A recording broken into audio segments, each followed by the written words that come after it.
So before we get into what is kind of the problem of this Xbox Series S reveal, I want to get into kind of the news itself and what the console is and what we now officially know about it. Because as of this morning, Xbox has confirmed that the Xbox Series S is finally real. It is finally this thing that is not a leak, that is not rumored, that is not report, that is not seen on official packaging, that is being tweeted about everywhere. It is finally a real thing, and we can talk about it and just stop it with this leak business, but we will get back into that. But yes, it's Kibiji, and as of this morning, the Xbox Series S has officially been revealed, and after it followed some leaks last night, in which I think Sam's, I forget his name, but basically the console was leaked because there was parts of what looks like to be a trailer for it was revealed, and we got to see the full-on design of the console, and I was chatting about it with my patrons last night in our Discord,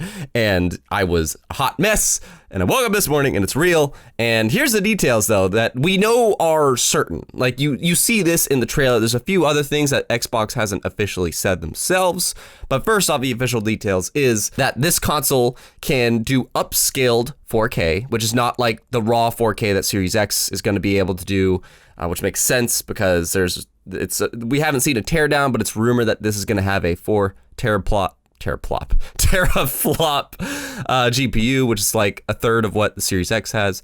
But a note is that this GPU is it's going to be the same kind as the Series X, so this console is going to be just as, if not slightly more powerful than the One X, and we'll get into that in a moment though. But yeah, upscaled 4K, raw 2K, which is 1440p, 512 gigabyte SSD, we will get into that. The same velocity architecture that Series X has, so it's going to be wicked fast with that SSD, and it is priced. This is an official price, ladies and gentlemen, $299 for this console. We don't know what the PS5 digital, we don't know what the base PS5, we don't know what the Series X is, but we now know what is hands down going to be the lowest ballpoint, with the Series S being $299. Now, we will see what follows this by the end of this month. We better know everything. Hands down, we better know everything. But let's talk about the actual design of this console, and of course, share your thoughts on anything you have in the comments down below. Please, I would love to hear anything and everything you have to say. But the design of this console is, the first thing I saw about it when I first saw it is it looks like a speaker. It looks like a freaking speaker when it's standing up. Because when it's standing up, it has this big black van, and I don't know why they chose to have the design be like this. Why did they chose to have this big black van? I don't know. I think it's really weird. Maybe they thought if they made it white, it would look too similar to the One S digital. That could be why, because it looks very similar, but it does look way better flat. I will say the black van is a bit more appealing when the box is flat, which it looks like this thing should be because it's so skinny and it's so tiny. In fact, it is so tiny that this is the smallest Xbox they've ever made. And that's really weird to say because this is a next-gen console. This is a console that is going to run next-gen stuff with this super powerful blah, blah, blah, blah, blah. And granted, the SSD does help with that because those things are way smaller than what we used previously, which is HDDs. But this thing's tiny. It's like a third the size of the Series X. And it's even, I'm guessing at least, it looks to be even small. No, it is actually, because if you put things side by side, I actually remember how certain things were put against the Series X. And yeah, this thing is smaller than my freaking One S that I have. It's smaller than the One X. And it's more powerful. That's really funny how just technology is getting compacted. So that's probably the most interesting thing to me, is how tiny it is and how portable it is as well, and how easy you might be able to take on the go. And I have more details about to say that later in this video. But let's talk about this SSD. As I said before, the SSD is the reason why it's so tiny, and this is a really small SSD. This is like what our current gen consoles started with, at like a 500 gigabyte thing. This is going to be a 512 gigabyte SSD. I believe that's another one of the things that is official. And that is really small, but it's understandable for the price that they are going for, because SSDs do not go for cheap. They do not go for cheap at all. And that's what makes this console smaller, though, because those are smaller. But you're going to need to expand that, because that's just like, you know, we'll talk about Game Pass in a moment, but that's like just, you know, you put in Master Chief Collection and Halo 5, that SSD is already halfway full. So not all games are that big, but you know what I mean? If you just put in Red Dead Redemption 2 and Call of Duty Warzone, that thing is halfway full. You know? You can expand it, as Xbox has said. They're going to be making official cards to expand your memory SSD wise, but you can always plug in your USB like HDD drive, which is what a lot of people are currently using. You know, you can still plug that in and then like download your games onto that. I think, at least I hope, next gen games, you could download them onto that and maybe like copy and paste them or swap them out super fast between drives, because I think they said currently they have an up to 2 terabyte like expandable card that you can put into that system. You're gonna need more than 2 terabytes. So I don't know, the space on this SSD is really interesting, but games are learning to become smaller, not bigger. I would say Doom Eternal and Ori and the Will of the Wisps are great examples this year of 2 sequels that's like nearly halved their size. Seriously, the first Ori game and the first Doom game, Doom 2016 at least, they were like almost double the size of their sequels. So we'll see. Like, I don't know, but that file size does worry me about games and being on that small hard drive, but we'll see. We'll see. But the big thing, there is something very big I want to talk about, and there's something actually really great about the system I want to come back to, because I want to end this on a high note instead of a negative note, because we got a rant to talk about. This price war is ticking me off beyond belief at this point. At first, I thought it was funny, and it's just like, no, you go.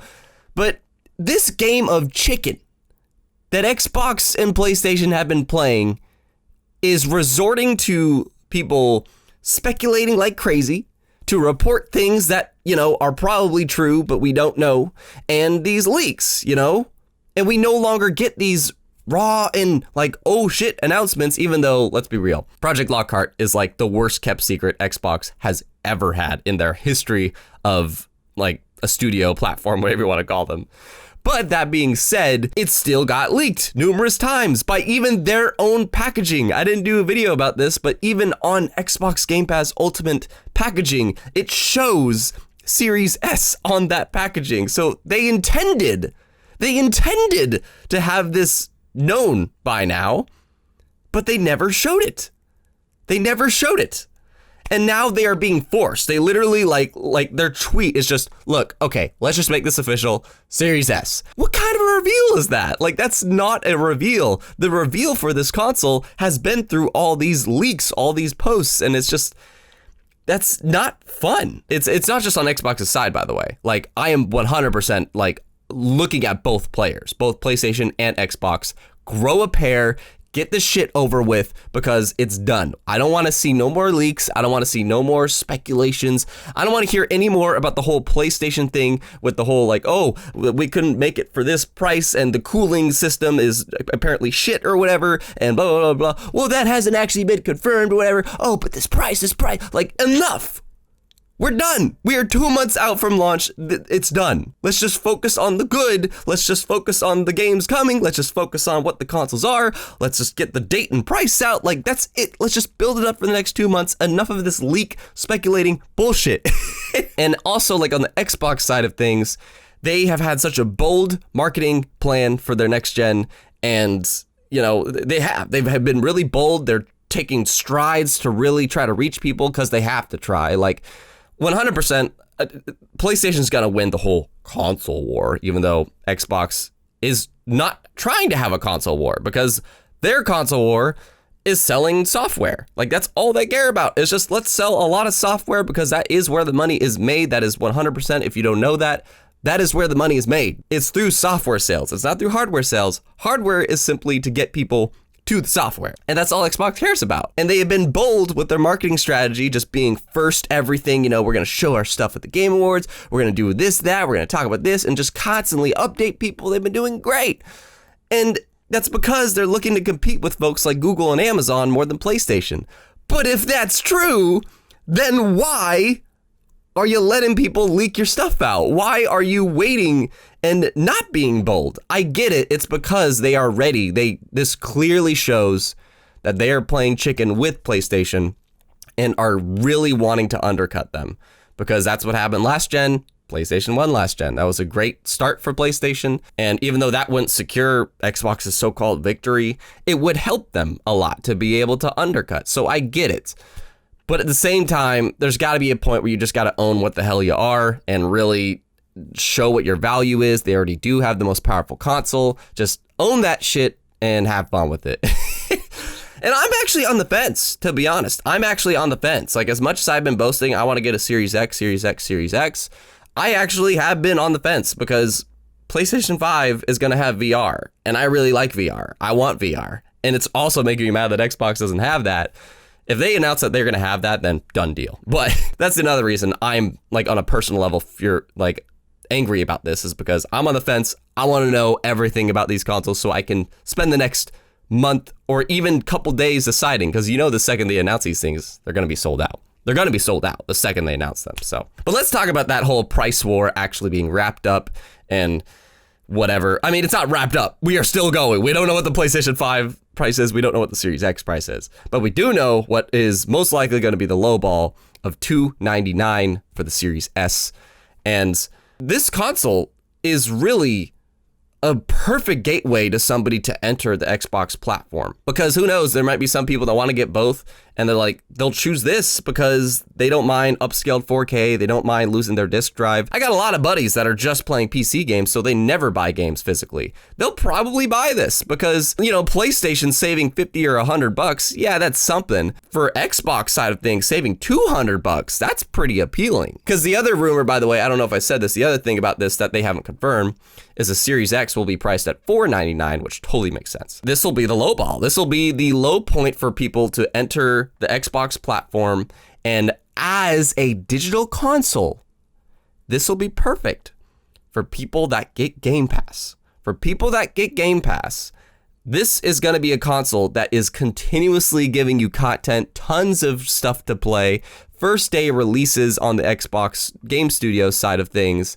and even a few console launch exclusives like Tell Me Why and the coming Warhammer and Stalker 2. That was the keynote of their July show. And this console is going to be a great gateway for you to do that if you don't care about 4K and if you don't care about using a disk drive. This is going to be a great console for that.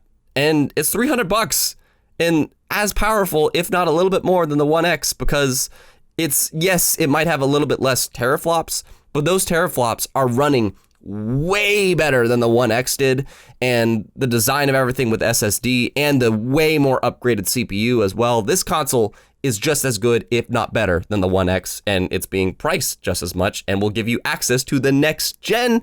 That's another thing. PC players might really just choose this console and just go with no disk drive and just go with upscaled 4K. Might be good for you. Or if you just care about 1080p, that's fine. Maybe you don't have a good 4K monitor or TV. There you go. By the way, it can do 2K. So there you go. But the big thing that I really think Xbox is going to have a big advantage over PlayStation 5 in terms of pricing, even though we don't know what 3 out of the 4 more consoles are going to be priced. We do know that Xbox has something called Xbox All Access. And I truly believe, I got this from Alana Pierce, which great channel, by the way, should go to her. She just nails it every time. But she brought up this point that the Xbox All Access program, to which if you don't know what that is, you get to buy the consoles for a payment plan instead of all at once. And not only do you get it for a payment plan, the payment plan includes Xbox Game Pass Ultimate. And the report here is saying, again, Xbox didn't officially confirm this, but it makes sense exactly with the number $299. They're saying that you can get the Series S for a payment plan through Xbox All Access, which gives you the console and Game Pass Ultimate for 2 years for $25 a month. $25 a month. And that's a steal. If you do all the calculations, you actually, let's do it right now, actually. Let's do it right. So you don't save much, I did the math, but you save $60 in the long run. If you got Game Pass Ultimate and the Series S individually, you know, then you would spend $660, whereas through Xbox All Access, you spend $600 total. So you save a little bit, but it's just like the other neat thing about this payment plan idea that is just all the more like Xbox is really going with the whole phone model side of things. They'll for sure do this for the Series X as well, which will probably be $35 every month. It kind of leaves the room for them to have another console over the next 2 years, and it's almost like just like a phone where when you pay it off, you just upgrade to another one and start a new payment plan. And Xbox just might be setting that up. You know, they just want people to get into this platform by any means and any way they possibly can, whether that's on their PC, whether that's on their phone, whether that's on their Xboxes of any kind. Get on our platform. And this will be a great way for people to do that, whether they buy the cheap version of their next gen being Series S, or if they get it through Xbox All Access. They could do the same thing with Series X, and that's a very genius strategy because that gets people using Game Pass, paying for Game Pass, and also being in their ecosystem where they can buy things in the marketplace. In fact, if people do get the all digital Series S, then that's the only way they can buy games, is buying it through their marketplace. By the end of this month, we should know what the heck is going to be the price of everything. If we don't, then I don't know. Give me a unicorn because I'm going to ride it straight up to heaven. That doesn't sound negative. I don't know. Decide it for yourself if that sounds negative. But let me know your thoughts down below and what you think about this whole fiasco. Are you going to get the Series S or why not? Let me know in the comments. All Access. Any thoughts you got? See you in the next video.